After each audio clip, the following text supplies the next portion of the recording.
Khulna medical college হাসপাতালের তৃতীয় তলায় আগুন লাগায় আতঙ্কিত হয়ে এক বৃদ্ধ নিহত হয়েছেন।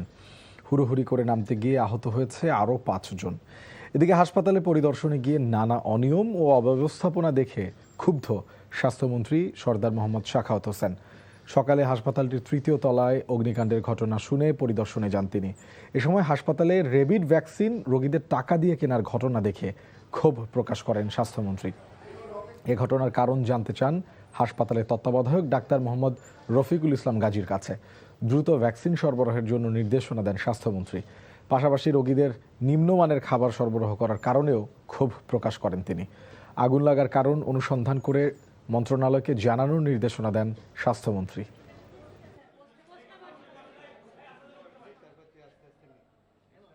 নতুন আরেকটা কমিটি এখন গঠন হয়েছে। আগামী ২৪ ঘন্টার ভিতরে, মানে আগামীকাল সন্ধ্যার আগে তারা কি কারণে আগুনের কাজটা ঘটলো এটা রিপোর্ট দেওয়ার জন্য বলেছি এবং আমাকে একটা কপি পাঠাতে বলেছি। আমি ভিডিও করে নিয়েছি। মাননীয় প্রধানমন্ত্রীর সাথে আগামীকাল আলাপ করে যত দ্রুত সম্ভব ইনশাল্লাহ এটাকে আমরা পুনরায় প্রতিস্থাপিত করব।